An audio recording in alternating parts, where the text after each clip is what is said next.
We have Brad Rempel on Pure Country of High Valley. Nice to see you. I feel like you're just down the road, but maybe sometime soon we can actually see each other in person. Absolutely. Yeah. Great to see you too. Always a Yeah. pleasure. And okay, so I know where you are right now, and I was going to ask you about this place because it is incredible. So over the pandemic, I feel like country artists did certain things. They either renovated or made up some sort of liquor partnership and have a whiskey or something like that, or a beer, or Yeah. they maybe built a cottage with their family and have the most gorgeous Airbnb I've ever seen in my entire life. So, what was that project like putting together Cottage on the Ridge with your wife, Rebecca? Yeah. It was amazing. And she would tell you that I promised her it was just going to be a shed for Cash's dirt bike because we lived like 8 minutes down the road and we had this land and I don't have a truck. So I was always putting the dirt bike in the back of her SUV and driving her nuts. So I said, I'll just build a little shed out there and we'll leave it. And then the shed turned into a garage so we could park the Polaris in there too. And then we decided to add a washroom or like a little shower house kind of thing. Yeah. And then we had been Airbnbing my mom and dad's house and it was working so good. And I kind of started toying with the idea of building a little cottage. And then all the studios shut down in Nashville. And I said, I think we're going to attach a little studio portion so that I can write out there. And so that's it, all snowballed and snowballed and snowballed. And then I decided to put it on Instagram. The first day I posted, this girl, Jordan, reaches out and asks if her and her fiance could get married here. And I ended up knowing, it was a small world, but we knew each other. And they got married and Luke Combs came to the wedding. And then pretty soon, Brittany Aldean was doing a photo shoot here. And now I have to actually block it off. If there's ever one empty day, which there was today, I block it off so I can hang out here myself. Because other than that, we never even get to see it. Oh, well, it's incredible. At some point, I am going to book it also and come stay there. Yeah, please do. We'd love to host you for sure. We're actually doing, I haven't told anybody this, but I'll tell you, we're doing a contest.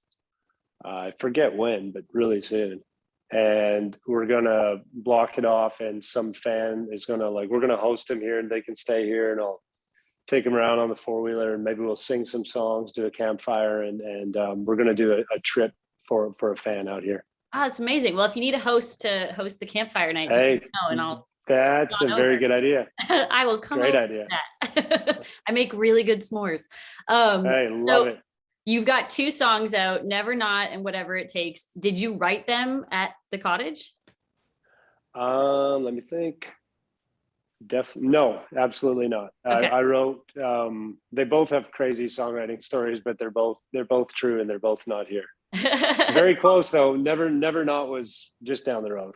I love Never Not. I love both songs, but Never Not I've listened to it only a handful of times and it's just replaying in my head, which is a good thing. When that happens, yeah, absolutely.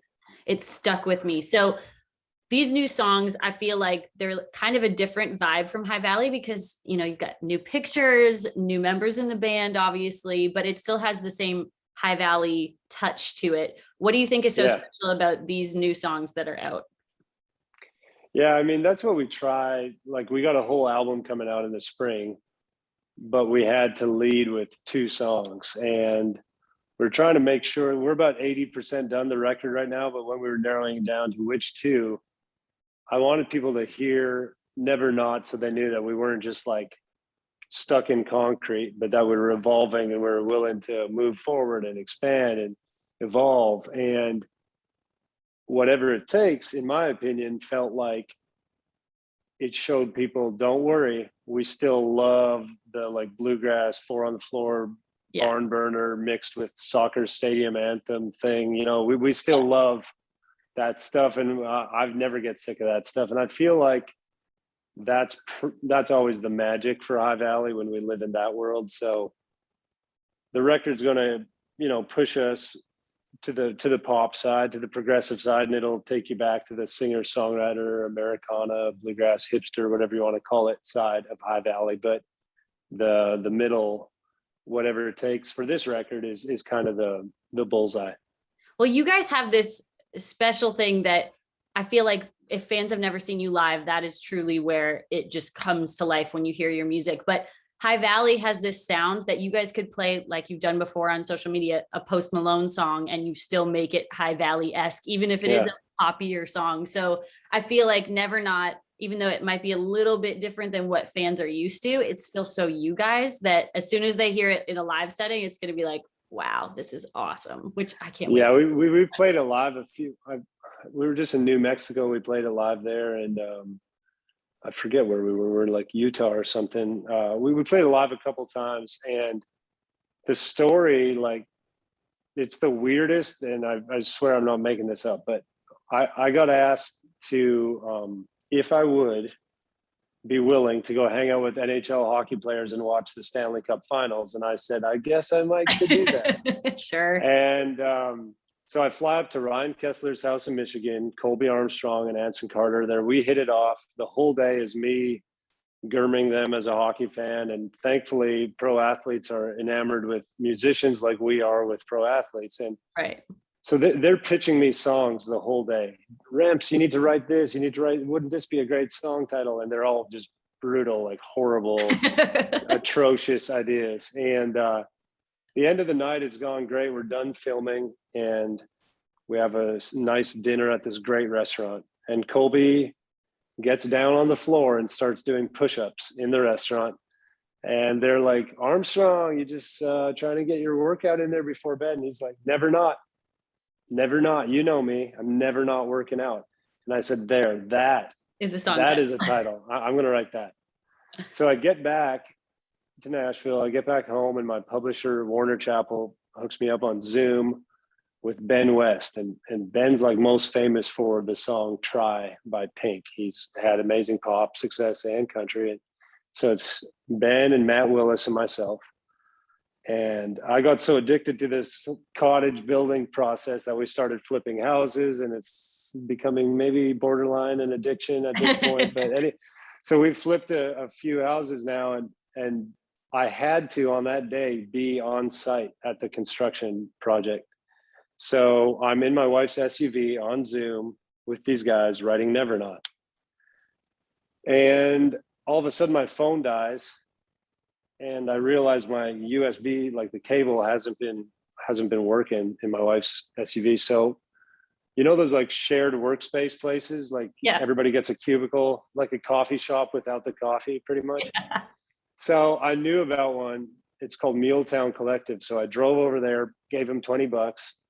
And there's like a guy doing his taxes and somebody doing interior, you know, like graphic design. Somebody's catching up on emails and I'm whispering, hey guys, I have an idea for the second verse. And I literally wrote the rest of the work tape in this shared workspace environment. And somewhere out there, there's like this accountant who just can't understand what on earth was going on that day. But that's where we wrote Never Not.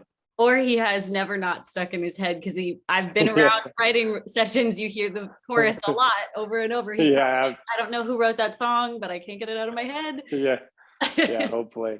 Hopefully he sees this interview. That'd be funny. Yeah. I mean, do you have that demo of you like whispering in the Oh yeah, I've got it. You probably should share that at some point. I will, definitely. and it gets even crazier because I'm telling Ben West while I'm in the shared workspace, a Muletown Collective, I'm like, dude, this whole idea came from these hockey players at this dinner in Michigan. He's like, where in Michigan? I'm in Michigan right now. And literally the studio he was in, that he lives in, and where the idea comes from, we're a mile apart from each other. So we could have just walked down the road and wrote the song. That's hilarious. But it took like a month. Yeah. Is Colby going to get writing credit on that, seeing as he came up with the title? Oh man, you know, don't tell him. They think Colby and Anson and Kessler and Ryan actually came and brought his family here to stay here for a few days. We all three of us have this constant text thread. It's full of a lot of like hashtag Never Not. Anytime anybody does anything, the response is always Never Not. But they all think they're going to be in the music video, and I'm trying to find the right time to break it to them that we'll probably just hire like actors and actresses and models and unless they like get all their teeth back in time, the hockey players probably won't make it. Maybe do a TikTok music video just with them in it. Yeah, that's a good idea. That's a good But they option. are having me. They're having me on hockey night on November 13th. I get to host, like be on the desk and do the whole analyst thing. So I'm pretty much get to live my hockey dreams out for Yeah. sure. How jealous are your two boys? They're not. They would be jealous if it was Monday Night Football. Football, right? Yeah, they're Yeah, football kids. yeah. For it's the weirdest thing. Sometimes it makes me sad, but they won't watch hockey with me. Unfortunately, they like it live. They'll go to all the live games, but on TV, they love every other sport so much. So their brains don't have room for like a fourth passion, I guess. Or a Canadian dad that's like just slightly heartbreaking. A little Yeah, bit. just like a little dagger twisted. Yeah. Yeah. Yeah. So my last thing I want to ask you about, because I thought it was so cool, and I know you guys have a friendship that's been longstanding. You have been at this, I think, for a few years in a row, the celebrity clay shoot with Mike Fisher and Carrie Underwood and other people. What's that relationship like? I feel like you maybe should have also been an NHL player in your second life, because you have a lot of buddies in the NHL. Man, thankfully, Boots and Hearts is where Mike Fisher and I met. Shannon McNeven introduced us to each other, and he thought we'd hit it off, and he was right. And Mike is ridiculously talented, obviously married to one of the most famous humans on the planet, and also somehow magically the most humble, normal. I'd say it if he was sitting right here, I might bug him a little bit, but he really is the nicest guy. We both love real estate, so we have that to talk about. He loves murdering God's creation, and I don't, so we don't have that in common. He thinks I'm a bit of a wuss for not being a hunter, but we have done one fishing tournament together, and he definitely was a lot more competitive than I was in that one. But yeah, so he brings me out to the clay shoot thing, and my wife, I always invite Rebecca. So Mike has Rebecca and I there, and I would say Rebecca, Carrie, and Mike would definitely all beat me as far as who's better at. I did better this year. I was 48%, which was twice as good as last year. So the trick is to start really low so that it's easier to double your total. Yeah. I mean, anybody that meets Rebecca, though, as soon as you meet her, you're like, she would definitely kick Brad's butt, and that there's no. Yeah, that is true. Yeah, she grew up hunting with her dad on horseback. So she's pretty legit. She may as well be a country singer. She's more country than anybody else. Pretty cool. She's the best. Well, I love the new music. Can't wait to see you guys play it live and get to actually see you in person. So whatever it takes, Never Not, my absolute favorite. Check them out. And thanks so much, Brad, for joining us on Pure Country. Thank you for having me. Take care.